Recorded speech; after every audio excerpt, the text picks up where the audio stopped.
that all men are created equal.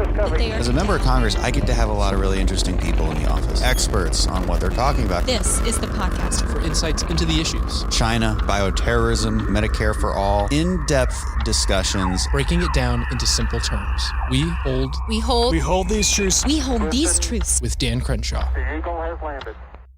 Hey everybody, welcome back. And guess what? The topic again is going to be how do we recover from the coronavirus pandemic? And to help us with that conversation, I have the president of the Heritage Foundation. I'm very honored to have Miss Kay James with me. Kay, thanks so much for being on the show. Oh, thank you. It's my pleasure. So you are currently the president of the Heritage Foundation, but before that you have had a long and really impressive career in public service. Let's see, I'm going to go over some of the highlights. Under President George H.W. Bush, you served as Associate Director of the White House Office of National Drug Control Policy, Assistant Secretary for Public Affairs at the U.S. Department of Health and Human Services. You were appointed Secretary of Health and Human Resources under former Virginia Governor George Allen, where you designed Virginia's landmark welfare reform initiative. Would love to talk about that at length, too. Maybe we'll have time at the end. Or I'll just have to come back again. Yeah, we'll do it. I mean, we can probably. You're in D.C., right? Full time. For the most part, right now I'm sheltering in place in Richmond, Virginia. Oh, okay, close enough. Yeah, we usually, in normal times, we usually do this show from my office in Washington, and we can get you in person. So we'll definitely do that. You've got a lot of, so many other things. You were appointed as Director of U.S. Office of Personnel Management by President George W. Bush, led a department of 3,600 employees.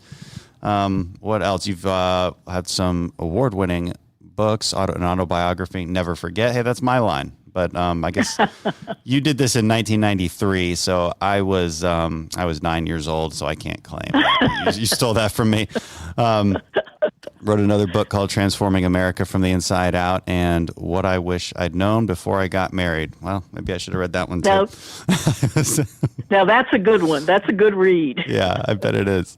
So and we're talking today because you are part of the National Coronavirus Recovery Commission. Now there's two. You were just telling me before we started recording. There's basically two commissions. One, the Heritage Foundation runs, which you run the Heritage Foundation. So I guess you run that thing too.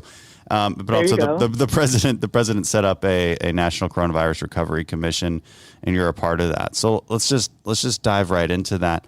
What have you guys been talking about, and what do you think the main principles we should be driving forward are when recovering from I guess specifically along the economic and the public health side of this?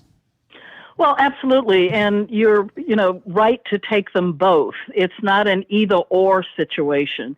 It's not either we want to stay healthy and safe or we want to open the economy.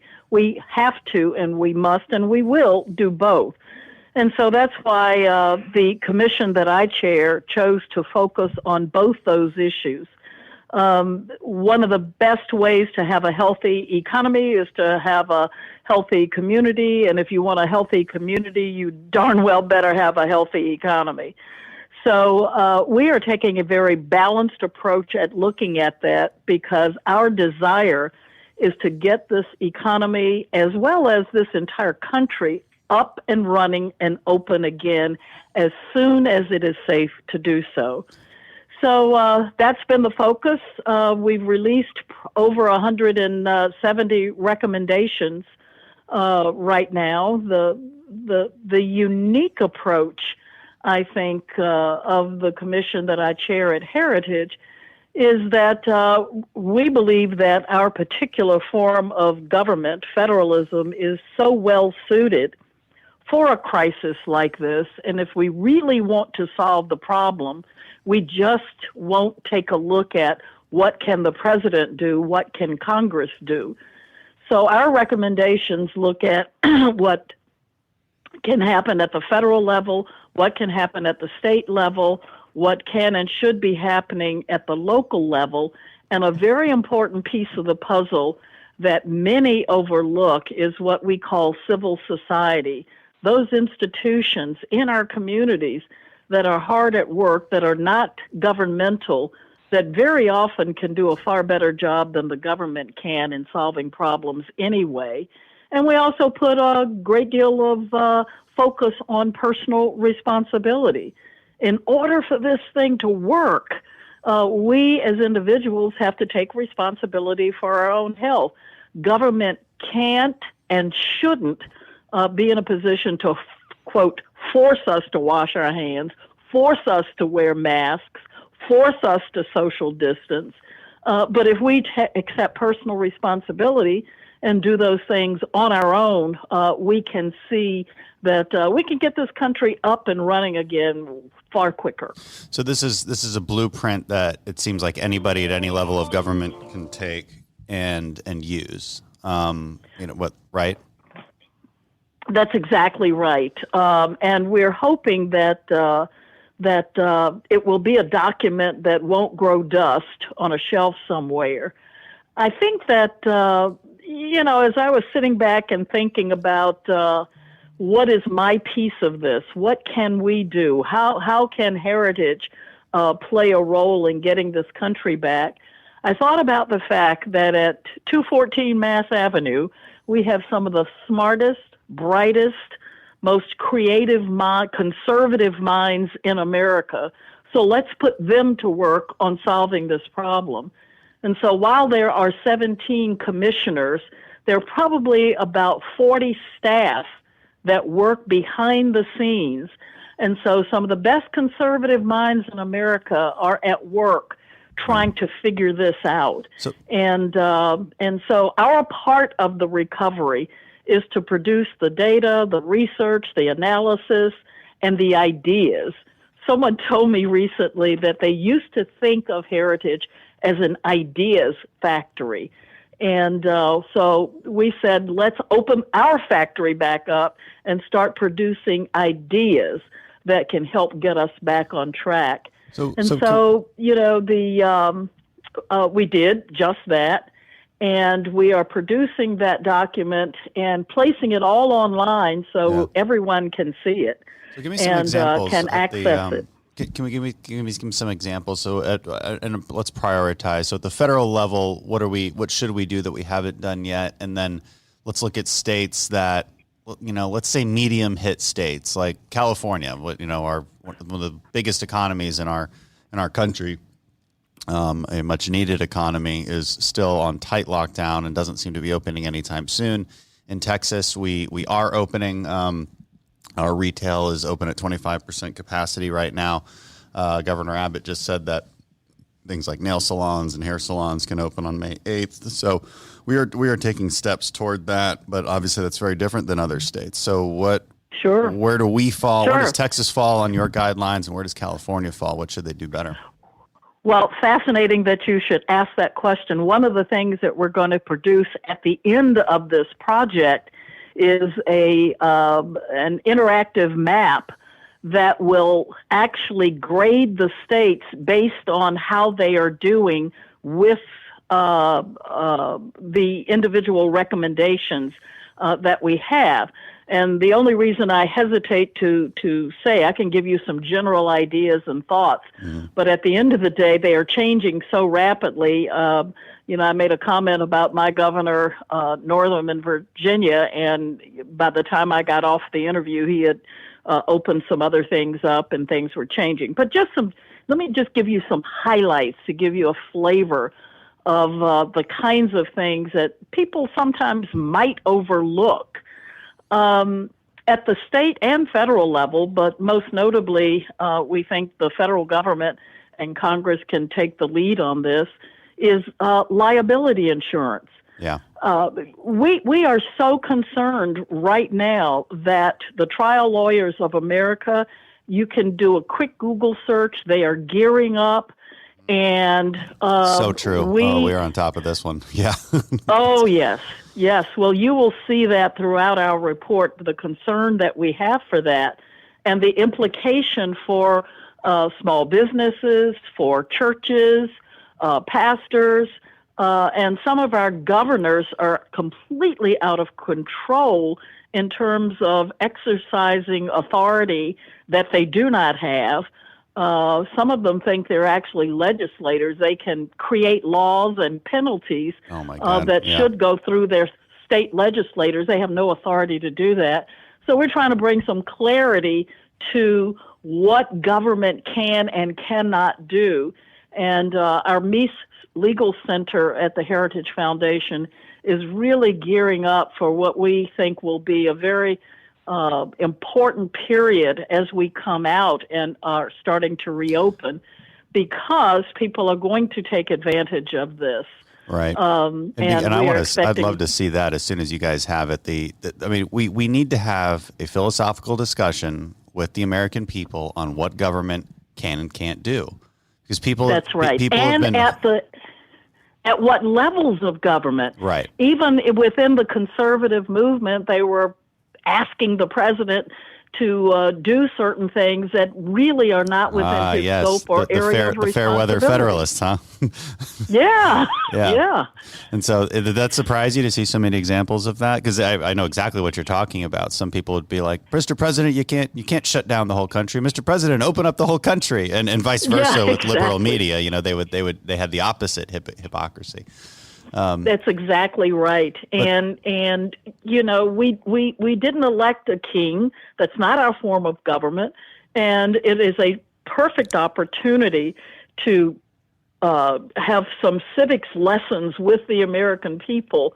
And it also helps us to understand the executive authority that a president has and why it matters that you elect people with integrity and whose principles and values are right, because within a crisis, the executive powers of the President of the United States are pretty broad, and so he has authority to do certain things, but people were requiring and asking of him to do things that he just didn't have the authority to do. Right. And at the governor's level, I was just shocked to see how many governors were issuing edicts that they had absolutely no authority to do. So I think coming out of this, there's going to be a lot of opportunity for clarity and understanding, even by politicians who are in office, about our form of government and how it actually works. Absolutely. And I want to dive into this subject because we're on it, right? And there were so many things you've said over the last few minutes that I want to dive into in a deep way. But this is an important one because I have been very outspoken against any punishment. I'm against all punishments that go against punishing people for going against the guidelines that are being set forth. And, the counter arguments are interesting. And I'm not sure there's a lot of thought put into the counter arguments, but they're basically like, well, people are breaking the law. How can you not, they're breaking the law, and the law is meant to keep people safe.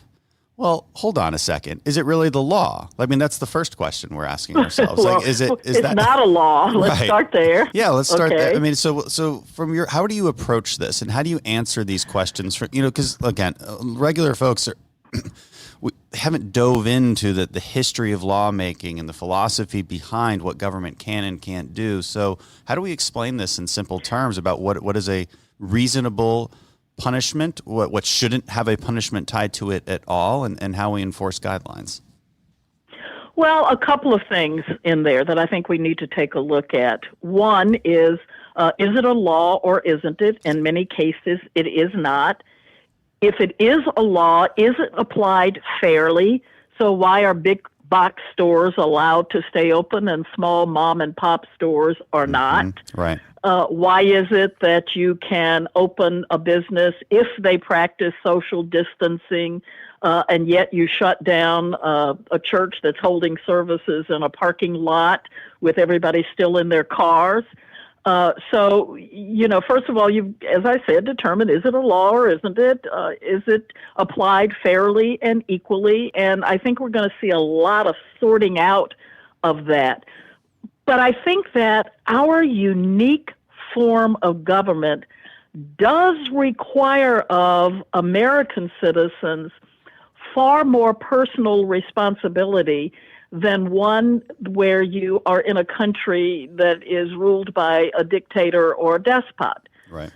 So I choose to wear a mask, not because the government told me I had to or they were going to lock me up, but because you want to be a good citizen. It's a part of citizenship, and that's exactly right. And you mentioned personal responsibility earlier in the conversation. It's something I've been talking about. We have to be able to trust the American people to engage in that, in some accountability and some form of citizenship, and they're more likely to if we ask as opposed to if we threaten them. Just like any personal, I tell people, think of your personal relationships. How do you persuade somebody to do something? Do you threaten them? I mean, what's their reaction when you threaten them? They're going to rebel. They always do. That's especially right. In America. That's just how we are. Exactly. We're not compliant. Maybe we should be proud of that aspect of ourselves. But and I guess that another discussion would be along these lines. So there's the legal discussion, which you mentioned, like, is it a law? Did the state legislature actually pass a law? I don't think in any case has that happened. Right. These have all been governor edicts, and at the local level, I guess you could ask the same question. Maybe local mayors have more power. I suppose it depends on each city and how it's run. I still have a huge problem with it. There was quite the rebellion here in Texas when our county judge tried to implement $1,000 fine for not wearing masks, and the mayor was against that. Our governor was able to override that, luckily, so there won't be any punishments. But now this judge in Dallas was fining this woman for running her salon, and she basically refuses to comply. And so the question is, one, is that even a law? Because it's not clear to me that it's an actual law that she is breaking. Because where is this law on the books? But more than that, let's do away with the legal conversation for a second and bring it up to kind of a higher level philosophical discussion, which is the purpose of rulemaking in the first place. And so the way I see it, just based on kind of centuries of political philosophy, the main reason we make rules or laws is to prevent someone from infringing on the rights of somebody else. Okay, so you make a law that says you can't harm someone else. And now this gets tricky with public health considerations because in theory, somebody who is infected could be infringing on the rights of somebody, the life, liberty, and property of somebody else by infecting them. That being said, the other person has no obligation to interact with that person, right? They're not chasing them down. And so these things really have to be considered. And I don't know that people are thinking through this in a really thoughtful way. We've become extremely binary in our thinking, and that's problematic. So how do you think about the philosophy of when rules should be made and enforced? Well, I'll tell you, one thing I've learned is do not discuss these issues on Facebook. First of all, I learned that. Yeah. Because not a lot of nuance on Facebook. No. I've gone back to posting food pictures and pictures of grandchildren because it's useless to have those kinds of conversations. They are complex because, as you said, and I couldn't agree more, laws are in place for a specific reason and to keep people from doing harm to others. You take the mask example, because there's been so much misinformation, disinformation, distrust, anger. People have just gone to their corners and are yelling at each other over this without taking time to look at what's actually happening here. First of all, most people believe that they are wearing a mask to protect themselves. Yeah, it's not true. The reality is that when the guideline was changed, it was changed and said, yes, we probably should wear cloth masks. It had nothing to do with protecting you from getting the virus. You wear the mask to protect other people. Right. And folks have missed that.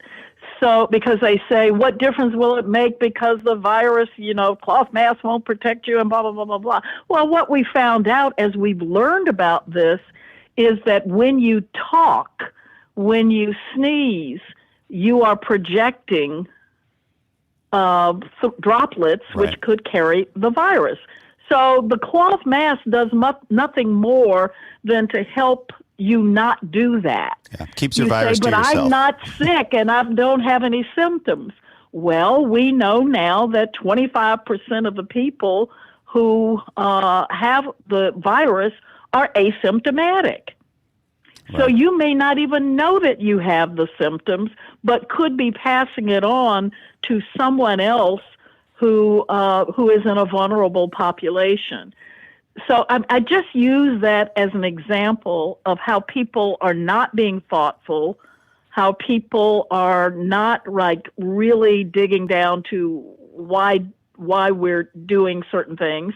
There is a huge mistrust of our government, and they say, well, they've changed the guidance. First they told us wear masks, then don't wear masks. Now we're back to wearing masks again. Well, there's a reason they call it the novel coronavirus, and that's because it's new. Right. It is shifting. It is changing.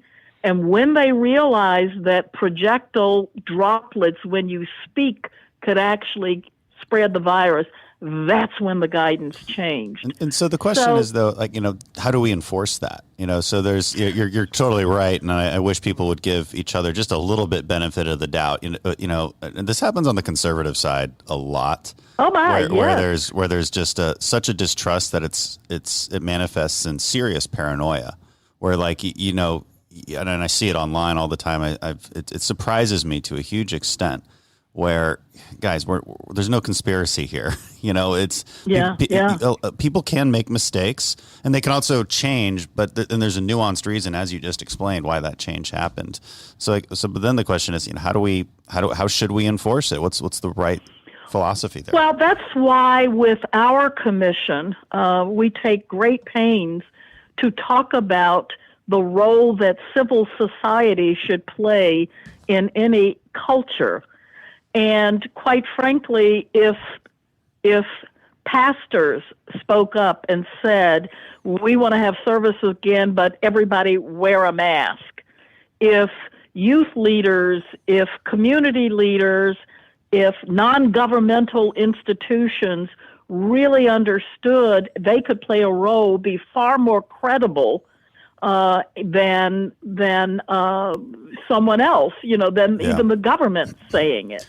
Right. So I think that we've got to get clear science, build the data, help people to understand why we're doing what we're doing.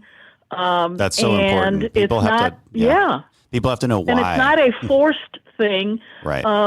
As I said in a recent post that I had, coming out of a strong faith base as I do, I wear a mask out of love for the people who are around me. I don't wear it because some government agency told me I need to. Right. Well, that trust between government and the people is so important, and because the left won't, the left doesn't take that stance, right? The left says, yeah, it would be nice if civil servants and all these people would just, and pastors and everything you're talking about, it would be really nice if they're the ones who enforce this and got people to do it, but they probably, but we can't guarantee they'll do it. So we have to make people do it. And the only way to make people do it is to punish them. This is how they think. No. And no. And it's just not working. This is America. They're seeing it not work because people are rebelling in serious fashion because there's just it feels unjust, and I'm not sure everybody can articulate why it feels unjust, which is frankly why I'm diving into this in a deeper way with you right now, because I want to help people with the language to explain why it is unjust, and because it's not easy to put into words, but it is self-evident to me that it is unjust to force this law that is unproven for, well, I guess at least the punishments are certainly are not proven to be just punishments yet. They haven't gone through the process of deliberation that I think we should put behind. Well, we should probably put it behind a lot more laws that we just casually put into place. But, well, let me share something with you that was very sobering for me, which is why it is so important for us to be having this conversation and thinking through these issues. We had a former CDC director who offered testimony before our commission, and one of the things that she said that was so interesting to me was, this is not the end as we come out of this. this is just the beginning. That for a variety of reasons, we are expecting in the future to see more pandemics and spread of viruses like this. And she went on to give some reasons for why she would expect that there might be more in the future. And so one of the things that concerns me is that this particular time, right now, we are setting precedent. Absolutely. And we have to hold firm, push back, stand firm, and get it right, because if we don't, the loss of freedoms and liberties that we're seeing right now will become set in stone and will be harder to retain. So that's why many of these thoughtful questions that you're posing, we need to take the time to think through and to process and to get it right. That's why we are going to have to be prepared for the round of litigation that's going to come from the left and from all the trial lawyers in America. It's going to be disastrous. Yeah. Oh, yeah. And that's why it is absolutely critical that we take a look at our entire regulatory processes in this country, because regulations that have been in place that were overly burdensome and that we have suspended for a period of time, we need to take a look at how do we even go through a process of reforming our whole regulatory processes. I am so proud of our president for doing that. It is key, I think, for a free society. Yeah. Oh, absolutely. Telemedicine has made leaps and bounds in the last couple months that people didn't expect it to make for years. Absolutely. And I don't know that I want to explain the liabilities issue, because I'm not so sure we actually explained that when we talked about it twice now. But what we're worried about is that trial lawyers, and they're already doing this, they're already advertising. Have you been wronged by your employer? Do you think that your work environment is unsafe? Let's sue them.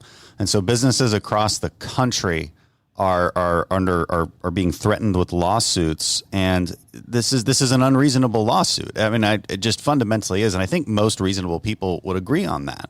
You can't just sue every single business. Like, how are they supposed to stop it? It's a pandemic. And so what we're trying to do, and what the Republicans want to do in Congress, is basically, limit liability against businesses for this pandemic. And the Democrats are not going to agree with us on this. Why? Well, let's just say it how it is. Democrats get a lot of their fundraising, almost the vast majority of which, from trial lawyers. The Democrats love the suing each other culture here in America, and I think it's devastating to jobs, and it's devastating to businesses. Well, let me just say one word about the business piece of it as well, and this is something that I think that the administration can clarify right now.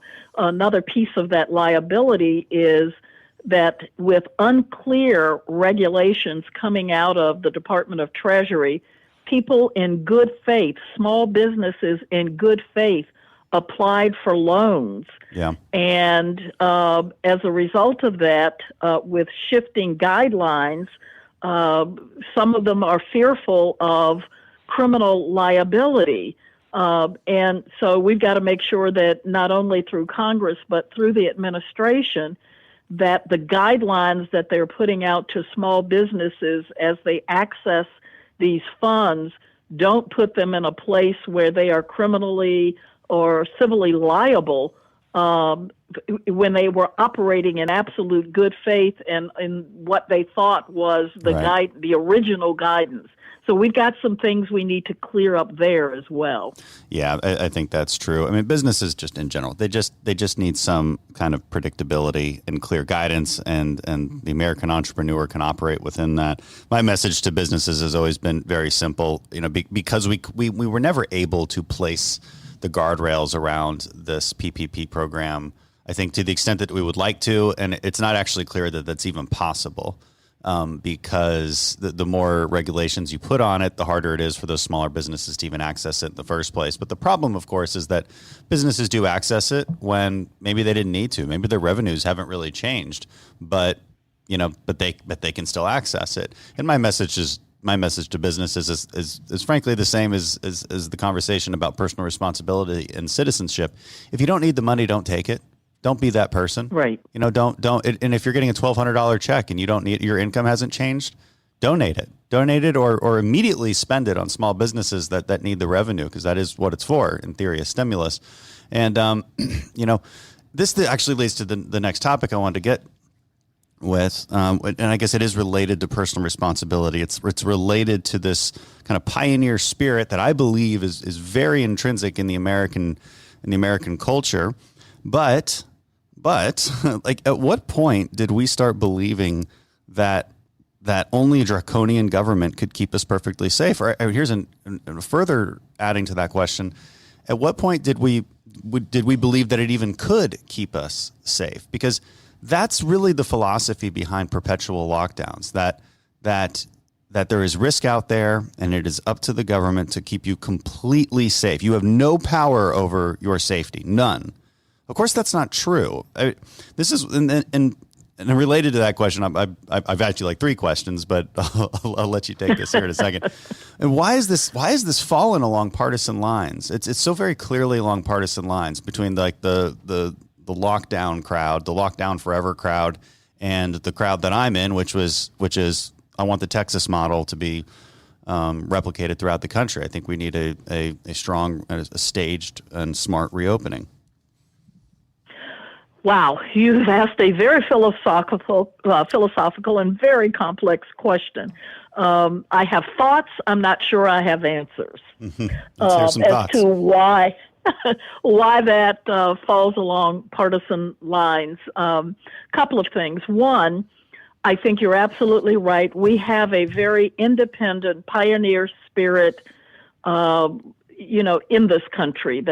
We were founded on that spirit. It is in the ethos of our culture. It's who we are. I think it falls along partisan lines because of how we view government philosophically. Yeah. I think that conservatives know that we think that the government serves people. People don't serve the government. People shouldn't be afraid of their government. The government should be afraid of their people. And I think liberals are actually at the other end of that spectrum. Yeah. Having said that, it's been fascinating to me because of the distrust of government that causes certain categories of individuals in our country to not use common sense health practices. Okay, so when the government says we should wear masks based on the data and the science that we know right now, or we should shelter in place, or we should have social distancing, there are people who immediately distrust that data, that information, simply because the government said it. Yeah. And it doesn't mean that that's wrong data, wrong information, because in my background, you may have mentioned, I was a former Secretary of Health and in charge of the public health for Virginia. Those are all great health practices, right, and things we should do. So the question isn't should we, the question is should we be fined if we don't? Right. Yeah, which gets back to our old conversation of what do guidelines look like, and I think the scholarly answer to that, Harvard has their own working group. Are you okay? Are you okay? I've just got a little coughing spell going on here. Oh God, we need to keep you healthy. So I've spoken with some professors from Harvard on this, and they've done their own kind of working group, I think, at the Center for Ethics. And they're very clear on this, and they cite quite a lot of legal research and past decisions. And the overwhelming majority, I think, of people understand that yes, there's an enforcement mechanism here, but it's the lightest touch possible. That's their conclusion. Yes. It has to be the lightest touch possible. There are plenty of ways to influence behavior. And punishment, whether that's a fine or jail time, has to be the very, very last measure. I mean, and that measure has to only take place when someone is truly harming someone else intentionally. So that would be that's my personal opinion. That is my clearest definition of when you should actually inflict that kind of punishment, is when someone is intentionally infringing on the rights of others. So if like an infected person is running into a crowd, coughing on people, yeah, you should probably send them to jail. Okay? Like that's reasonable to me. And I think most people would agree with that. But someone who doesn't know and is desperately trying to sell something, let's say, because their family needs food, you're going to tell me that they deserve to be punished? What the hell is going on here? I mean, that makes no sense. I'm just applying some common sense here, but that common sense is grounded in a lot of legal history.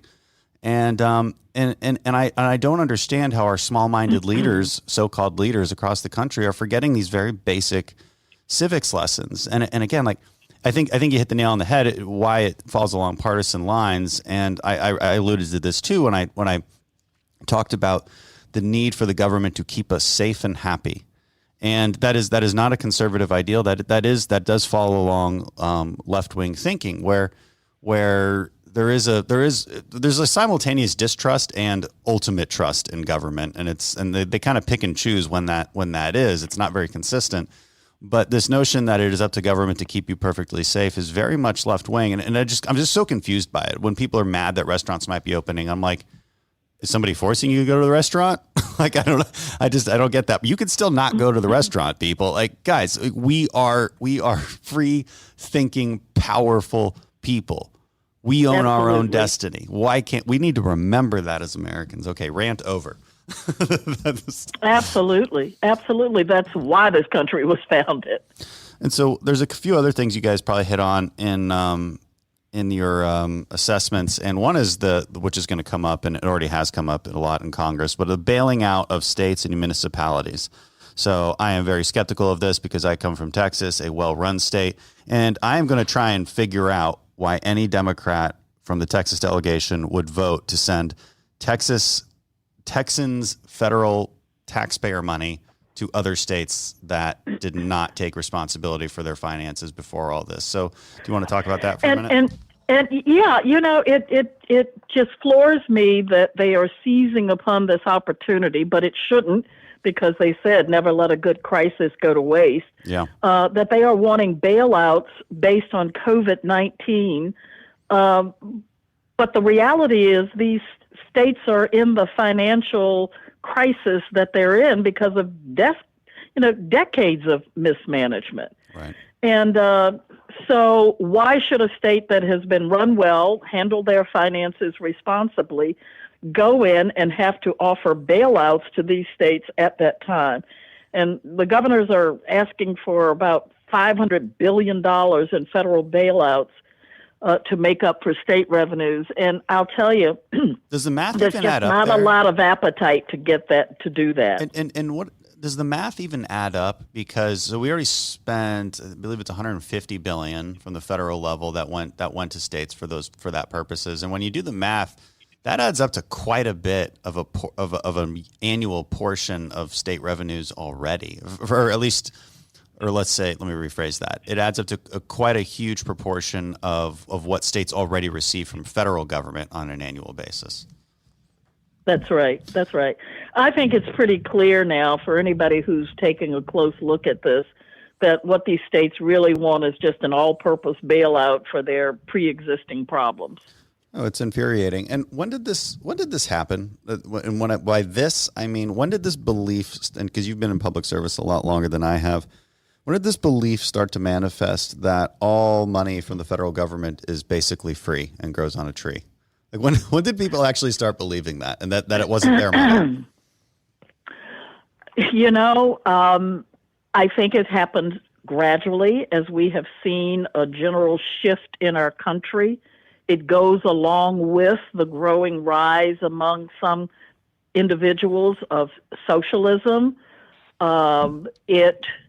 It has to do with our not teaching economics on our college campuses, right, for people to actually understand First of all, the federal government has no money.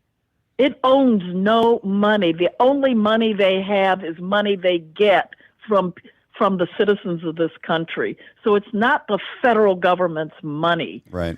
So if you really want to do something in terms of helping people have more money at the local level, then I'd say, why don't we take a look at tax relief? Let people keep their money in the first place. So you take it from them and then you bail it, you give it back to the individuals that you think are deserving. And you tell them to thank you. Let people keep their money in the first place. Yeah, I watched one of the most horrifying interviews I've seen recently. Just made my skin crawl. It was with some reporter who was just fawning over Nancy Pelosi, and she's asking her questions, and she says, "Speaker Pelosi, thank you so much for the PPP funding." Now, putting aside the hypocritical statement that is, since Nancy Pelosi has delayed PPP funding twice. So she was holding it up so that she could pay, oh my God, to the governors to give the bailout. It's disgusting. But setting that aside, even if she hadn't done that, then the notion that you'd be thanking her as if this is her money, as if she worked for it and then provided it to you. I mean, let's just, that is so false. It's what she did was she took it from you. Or actually really took it from your grandchildren, because this is all deficit spending. We're not even taxing you for it. And, but the notion that we should thank Congress is crazy. You should be skeptical of Congress. You should say, okay, you're taking my tax dollars. You're putting more of a debt burden on my grandchildren. What are you doing with that money? That should be the question, not, oh, thank you so much for the relief. No, this isn't how it works, and people are forgetting that they pay federal taxes, and that those federal taxes should maybe be spent correctly. This is a little bit off subject, but then again, maybe not. I think everything we've said in our conversation today lends itself to a better understanding of why we need civics education. Yeah. People need to understand our government, what government can and should be doing and shouldn't be doing. We need a better understanding of economics.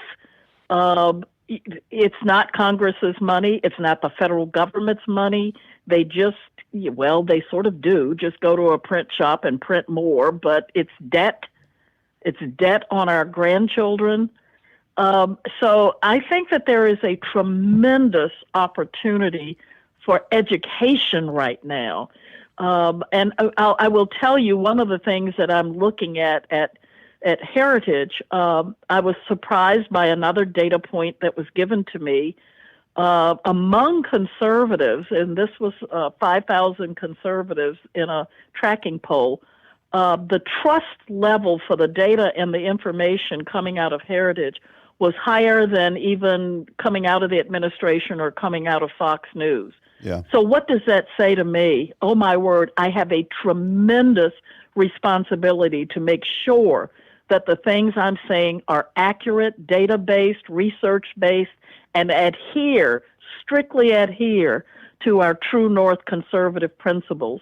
So one of the things that I want to do in the next year or two is in spending that capital that we have on education and helping people to understand, because especially our young people coming out of high schools and colleges who have been completely co-opted. And one of the reasons we're in the condition that we're in today is because those kids don't understand economics. They don't understand what's meant when they are at their socialist rallies. They don't understand what's happening when governors seize power that they don't have. They don't understand what liberties are being challenged and being lost as we go through this pandemic. So if we are a trusted source of information, then I think we have a responsibility to inform. That's absolutely right. And and I did my master's right after the military, and I learned a lot. I'm happy I did it. I did it at Harvard Kennedy School, but you're never in a school that focuses entirely on policy. You never actually seem to have the conversation about where that policy should be implemented. And I think too many students come away thinking that they're all benevolent rulers, that they're all these benevolent technocrats that need to have all the power because they're so smart. And there's no sense of humility that occurs or questioning of, okay, well, should it really be Congress that implements this policy? Should it be the administration? Why? And why shouldn't it happen at the lower level? What makes us think that our information is so complete, that we are so omniscient, that we can create the perfect regulatory system for the entire country? I mean, why do you, why don't you question that? And where's the trust in the people? And even if you have data that shows that the people aren't doing exactly what you think they should be doing, does that therefore mean that you force them? And this is the difference between utopian thinking and realistic thinking. Can you enforce your utopia that you've imagined in the high ivory towers of Washington? Even if you believe it's never worked anywhere in human history. Right. There is no benevolent king. Even if there is, it eventually turns into a non-benevolent king. You would think that because they hate Trump so much that they would be far more federalist in their thinking, but we haven't actually seen that to be totally the case. I know you've got to go. Like I said, I would keep you here for 2 hours because we've got a lot to talk about. I've got so many things, but I want to respect your time and let you get back to the important work of educating our country and working on reopening America in a safe and prosperous way. And thank you for all that you do. I don't mean this in any gratuitous way, but you are, in fact, a personal hero of mine. Thank you for not only what you do for your constituents, but also for the entire American public. We are grateful. Okay, well, it's an honor to have that compliment from you. And we can stay on longer if you got more compliments, more gratuitous. It's fine. We really Actually, I am running, but I'll tell you, the conversation was so good that I'm happy to do it any other time. And there's about 50 other things we could talk about. There's a ton. I really appreciate what you do at Heritage. It's such an amazing organization. I look forward to the more products that you guys are producing, and you really are doing a wonderful job and greatly appreciate it. Thanks so much. Thanks for all you do. Talk to you later. Okay. Bye. Okay.